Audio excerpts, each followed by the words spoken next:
Saya, Samardanta Sunulingga, Sarjana Sains Terapan Pariwisata Magister Pariwisata, dosen Fakultas Vokasi Universitas Sumatera Utara. Saya M. Ajis Rizky Lubis, SSMA, dosen Fakultas Ilmu Budaya Universitas Sumatera Utara, sekaligus mewakili Ibu Dr. Randa Junita Skena Ginting, MSI, yang juga merupakan dosen Fakultas Ilmu Budaya Universitas Sumatera Utara. Pada bulan April 2026, kami dengan beberapa orang dosen melakukan praktik kuliah lapangan di Kabupaten Samosir. Untuk mata kuliah penyuluhan budaya, pembuatan film dokumenter sejarah, dan jurnalistik sejarah. Di sini, saya berbicara selaku salah satu dosen yang mengampu mata kuliah ini. Saya dengan beberapa orang dosen yang mengampu dan mendampingi mata kuliah ini secara bersama ingin menerapkan Tridharma Perguruan Tinggi di bawah naungan SK Pengampu Mata Kuliah dan surat keterangan telah melaksanakan pengabdian kepada masyarakat. Pelaksanaan pendidikan dan pengabdian kepada masyarakat ini kami laksanakan di Kabupaten Samosir selama 3 hari pada bulan April tahun 2026. Total mahasiswa yang terlibat dalam kegiatan ini berjumlah 74 orang. Adapun luaran dari kegiatan ini adalah mahasiswa diwajibkan menghasilkan 1. Video kegiatan, 2. Penyuluhan budaya, 3. Artikel berita sejarah yang dimuat di Kompasiana, dan yang keempat, film dokumenter sejarah. Dalam kegiatan pendidikan ini, kami menerapkan unsur DIA atau Delivery, Interaction, dan Assessment. Sedangkan dalam kegiatan pengabdian kepada masyarakat, kami menggunakan karakteristik yang hasilnya mengarah kepada unsur pelestarian, publikasi, dan edukasi publik. Berdasarkan pada karakteristik tersebut, kami menggunakan brand model yang disebut dengan PAR atau Participatory Action Research, di mana turunan yang kami gunakan adalah model Public History Engagement atau keterlibatan sejarah publik. Berdasarkan latar belakang tersebut, kami usulkan karya ini menjadi sebuah hak kekayaan intelektual dengan wujud hak cipta karya sinematografi yang berjudul Membaca Lanskap Sejarah dan Budaya Samosir melalui praktik kuliah lapangan.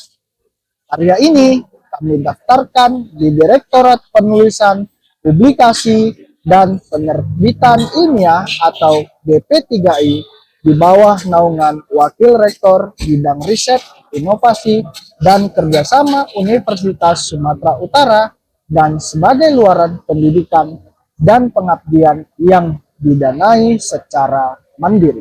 Danau Toba terdapat sebuah desa yang kaya akan sejarah dan budaya. Inilah Tomok, salah satu pusat peradaban budaya Batak Toba. Di sini saya akan menjelaskan sejarah singkat tentang Tomok Samosir. Tomok merupakan salah satu desa yang terletak di Pulau Samosir di tengah Danau Toba.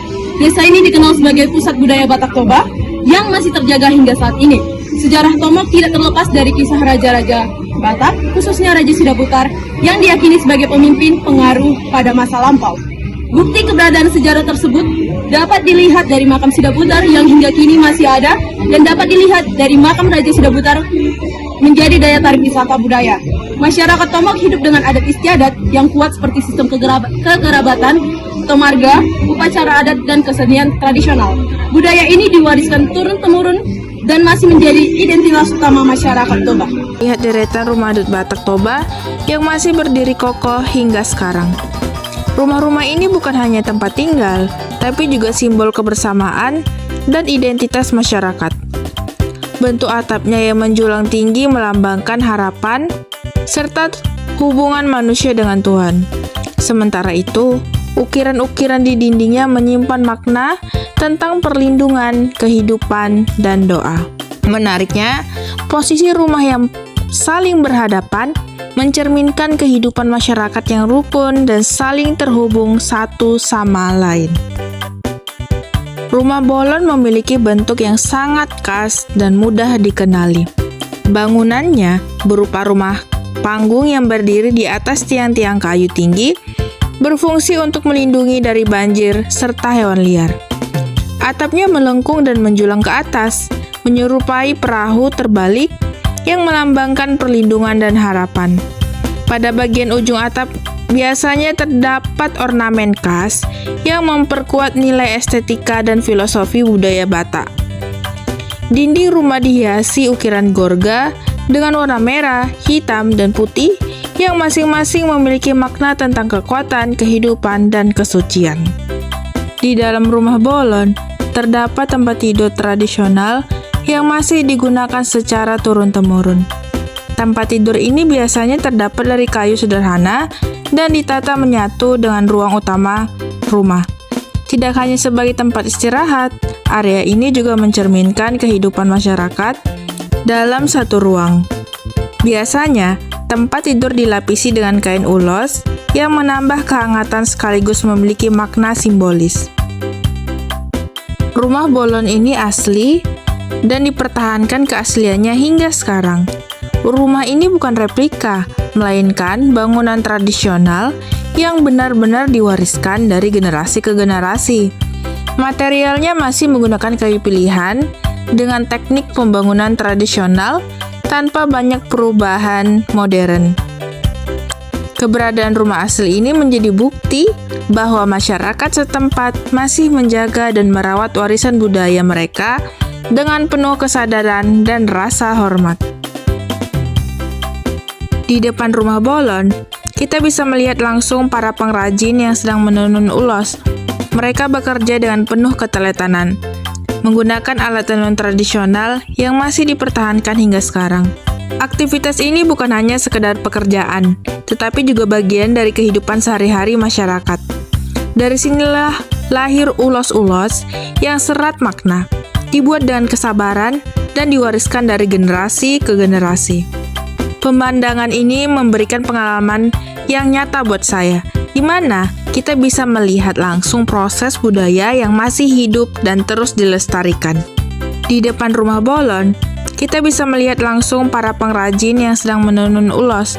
Mereka bekerja dengan penuh keteletanan, menggunakan alat tenun tradisional yang masih dipertahankan hingga sekarang. Aktivitas ini bukan hanya sekedar pekerjaan, tetapi juga bagian dari kehidupan sehari-hari masyarakat. Dari sinilah lahir ulos-ulos yang serat makna, dibuat dengan kesabaran dan diwariskan dari generasi ke generasi.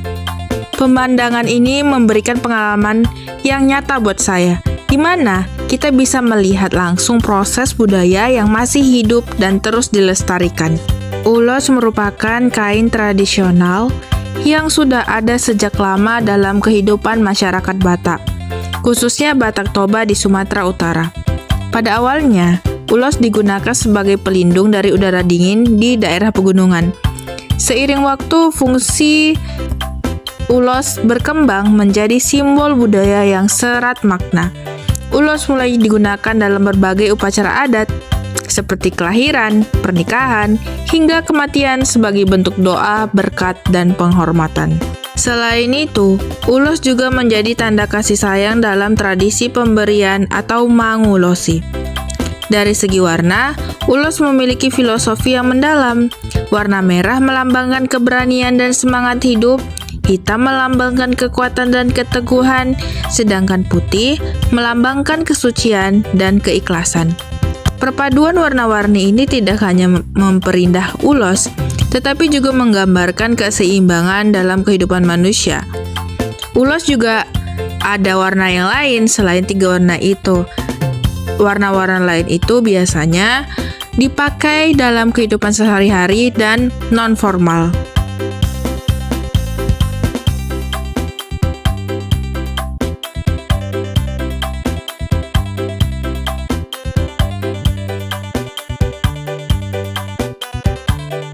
Di sini juga terdapat Galeri Ulos Sutaraja yang merupakan tempat penting di Kampung Ulos, menjadi pusat pelestarian dan pameran kain ulos. Di sini, berbagai jenis ulos dipajang dengan keberagaman motif dan makna yang berbeda-beda. Melalui galeri ini, kita bisa melihat langsung bagaimana warisan budaya tetap hidup dan terus diwariskan dari generasi ke generasi. Harga ulos cukup beragam, tergantung jenis, motif, dan tingkat kerumitannya. Ulos sederhana biasanya dijual mulai dari puluhan ribu rupiah, sedangkan ulos dan motif lebih rumit dan kualitas tinggi bisa mencapai ratusan ribu hingga jutaan rupiah. Hal ini karena proses pembuatannya masih dilakukan secara tradisional dan membutuhkan waktu serta ketelitian yang tinggi.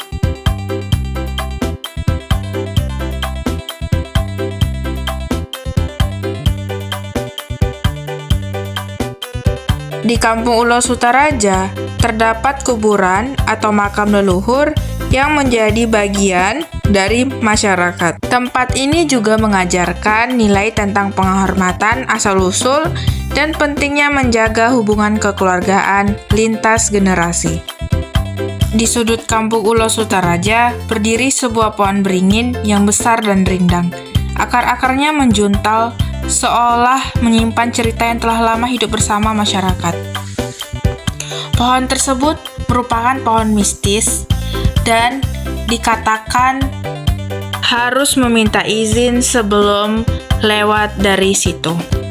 Di Kampung Ulos Sutaraja, kita dapat menemukan patung-patung tradisional yang mencuri perhatian. Patung ini bukan sekedar pajangan, tetapi menjadi simbol pengingat akan asal-usul dan nilai kehidupan. Dari sini kita bisa melihat bahwa setiap detail di kampung ini punya arti yang tak tergantikan. Semoga cerita dari kampung ini tetap hidup dalam ingatan kita dan menjadi pengingat akan indahnya warisan budaya.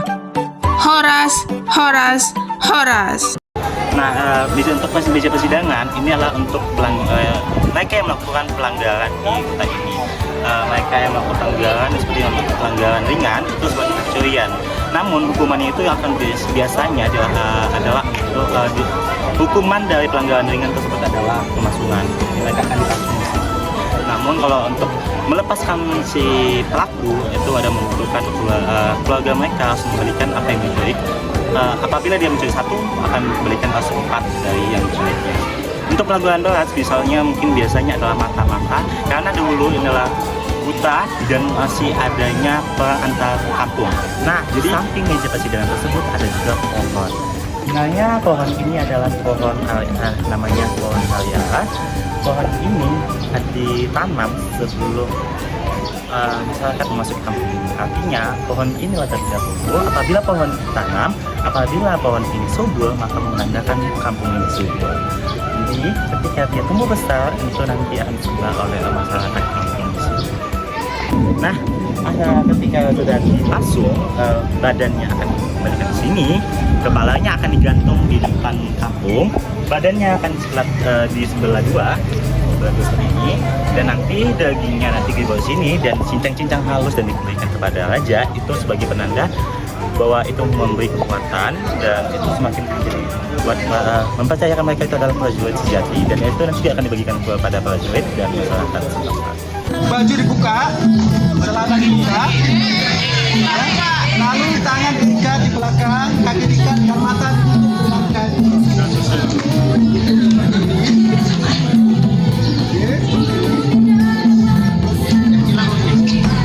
Kemudian di sini telah disediakan makanan, yaitu berupa ini tak gurgur. Tahu tak gurgur? Kemudian di sampingnya disediakan yaitu air pangurason. Tahu? Yaitu berupa air tawar dicampur dengan jeruk purut. Itulah air pembersihan. Ya? Enggak. Kemudian setelah itu dikasih makan, dia dikopek, dikasih makan, dia dikasih minum. Setelah itu baru dia berangkat sini. Nampaknya aja, nggak apa-apa. Ya, silakan. Kita berbaring di sini, duduk sini.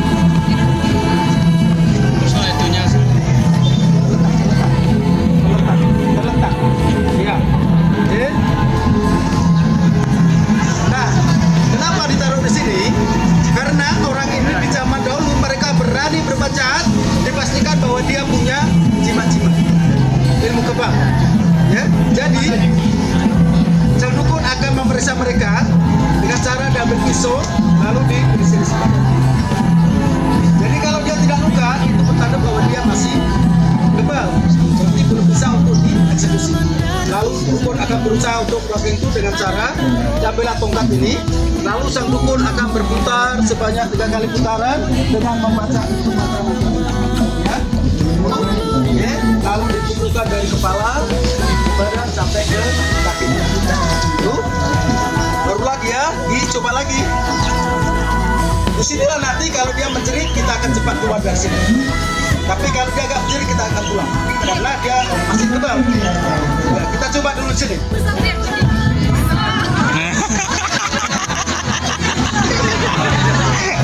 Dia menjeritnya di tempat tidur, bukan di tempat yang sakit. Oke, jadi kalau dia sudah menjerit, sudah berdarah. Nah, lalu untuk memastikan kalau ilmunya tidak ada lagi, diambillah air jeruk tadi, disiramlah ke badan. Ya, lalu dia sakit, tapi belum mati. Nah, yang terakhir dia diangkat, bawa di sini, kecil, ya. Potong lehernya.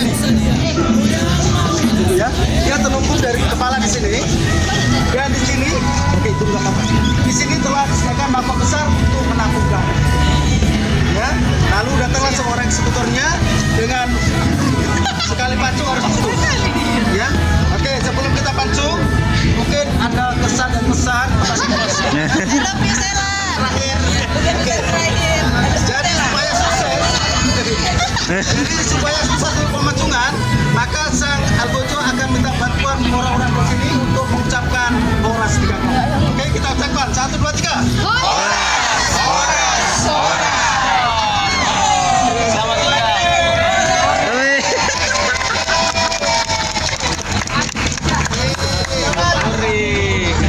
Halo semuanya, kami dari kelompok 6 akan membahas tentang kebun teh Babutong Sidamanik, yang dimana himpunan hijau kebun teh Sidamanik, Kabupaten Simalungun, Sumatera Utara, bukan sekedar panorama alam yang memajamkan mata.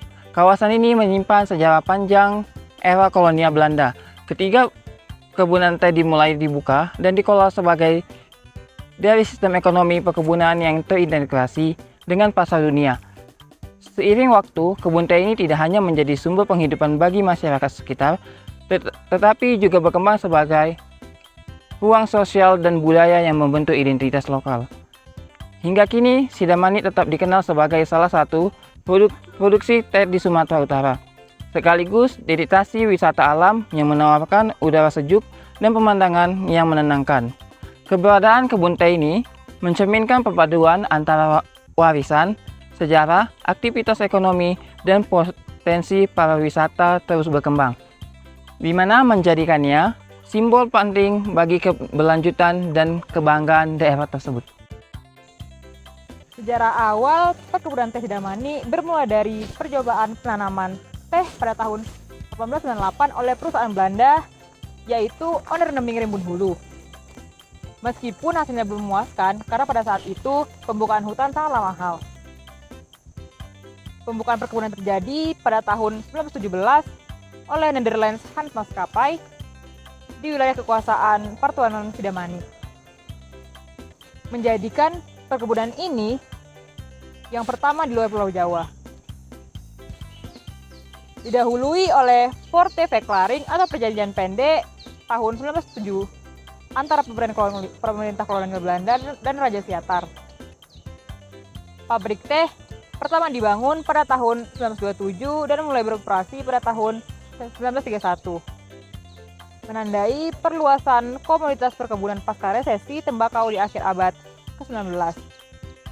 Dengan masuknya pekerja dari berbagai etnis seperti Jawa, Toba, Tamil, dan Tiongkok. Setelah mengetahui sejarahnya, pada pasca kemerdekaan, kebun teh Sidamanik dikelola dengan negara. Luas sekitar 8.373 hektar, terkini PTPN 4 mengoptimalkan lahan tidak produktif tanpa konservasi total ke sawit. Meski ada polemik, tehnya meraih penghargaan nasional seperti Nationality Competition 2025. Hamparan kebun teh ini menampilkan Barisan tanaman yang rapi menjadi ikon landscape hijau Sidamanik. Fungsi utama kebun teh Sidamanik secara ekonomi, kebun memproduksi teh hijau dan teh hitam yang diekspor ke Eropa, Cina, dan Thailand, dan ke pasar domestik. Sambil menyediakan lapangan kerja bagi ribuan warga lokal. Fungsi lingkungan mencakup pencegahan erosi tanah dan menjaga ekosistem air. Kini, kebun teh Sidamanik berfungsi ganda sebagai agrowisata. Pengunjung dapat menikmati dan memetik teh dan spot foto terhubung dengan air terjun Bahdia. Rencana pengembangan agrowisata ini senilai 25 miliar yang melibatkan investor untuk meningkatkan pendapatan masyarakat. Kebun teh Sidamanik Bah Butong merupakan hamparan hijau luas yang berada di ketinggian 800 hingga 1600 mdpl. Ya, hamparan luas hijau ini menawarkan pemandangan yang luar biasa. Selain itu, di sini juga terdapat air terjun yang juga menjadi daya tarik agrowisata. Nah, selain dapat menikmati pemandangan, kita juga dapat berinteraksi langsung dengan petani lokal, yaitu petani perkebunan teh di sekitar sini. Kemudian, adapun kebun teh ini merupakan kebun teh milik PT PN 4 yang merupakan perkebunan teh tertua di Sumatera Utara. Di kebun teh Sidamanik cerita tentang tanah, teh, dan manusia tidak akan pernah berhenti dari masa kolonial hingga zaman sekarang. Di masa kolonial, pekerja kebun teh Sidamanik sebagian besar didatangkan dari pekerja Pulau Jawa, kontrak, dan juga masyarakat lokal seperti Toba, Simalungun yang bekerja dalam sistem kerja yang hierarkis dan sering menekan. Kondisi hidup mereka terbatas, tinggal di kampungan perkebunan, upah rendah, dan ketergantungan total pada perusahaan, sehingga eksistensi sosial mereka pun dibentuk sesuai kebutuhan produksi teh untuk pasar dunia. Setelah kemerdekaan, kepemilikan dan pengelolaan kebun teh beralih ke tangan negara, dikelola oleh BUMN dan perkebunan seperti PT PN 4 yang melanjutkan tradisi budidaya teh sekaligus memasukkan unsur nasionalis dan redistribusi ekonomi. Perubahan ini membawa perubahan sosial. Pekerja tidak lagi orang asing yang dibawa paksa, tapi warga Indonesia yang secara hukum lebih berhak atas hak tenaga kerja. Walaupun dalam praktik banyak pekerja tetap terjebak dalam ketergantungan ekonomi dan struktur perkebunan lama. Di zaman sekarang, kebun teh Sidamanik bukan hanya produsen teh, tetapi juga ruang sosial baru berupa tujuan wisata alam dan simbol identitas masyarakat Simalungun. Namun muncul pula tekanan baru, yaitu rencana konservasi lahan yang menjadi perkebunan kelapa sawit menuai protes warga dan masyarakat karena dianggap khawatir merusak lingkungan, pekerjaan hilang, dan jaringan sosial yang sudah terbangun di kebun teh ini sejak lama akan terganggu. Jadi transformasi sosial pekerja di Sidamanik ini bisa dilihat sebagai perjalanan dari perkebunan kolonial tanpa hak menuju perkebunan nasional dengan hak yang sudah terpenuhi, di mana masyarakat sekarang berusaha menjaga keberlanjutan ekonomi, lingkungan, dan identitas sosialnya di tengah gelombang modernisasi modern perkebunan. Nah, sebagai penutup, kebun teh Sidamanik bukan hanya sekedar tempat produksi teh, tetapi juga memiliki nilai sejarah, ekonomi, dan sosial yang penting. Dari masa kolonial hingga sekarang, kebun teh ini terus berkembang dan memberikan manfaat bagi masyarakat sekitar. Baik sebagai mata pencarian maupun sebagai dari identitas mereka. Kehidupan para pekerja di dalamnya juga mencerminkan dinamika sosial yang terbentuk dari aktivitas perkebunan. Dalam perkembangannya, kebun teh ini memiliki fungsi yang beragam, mulai dari pusat produksi teh, sumber mata pencarian masyarakat, hingga berkembang menjadi kawasan agrowisata yang memberi nilai tambah ekonomi. Nah, jadi kebun teh Sidamanik ini dapat dipahami tidak hanya menjadi lahan pertanian, tetapi juga sebagai ruang sejarah yang menyimpan cerita tentang perubahan zaman, hubungan kerja, dan peran ekonomi di Sumatera Utara. Sebagai penutup, seluruh kegiatan ini yang kami lakukan di lokasi mitra dapat diukur secara ilmiah dengan menggunakan metode dan capaian hasil kerja. Diharapkan melalui pelaksanaan kegiatan pendidikan dan pengabdian ini dapat menjadi jembatan edukasi yang baik sehingga antara teori yang dipelajari oleh mahasiswa di kampus dan realita yang terjadi di tengah masyarakat dapat seimbang dan harmonis secara fundamental. Saya Samardata Sinulingga, Saya M. Ajis Rizky Lubis mengucapkan salam dan terima kasih.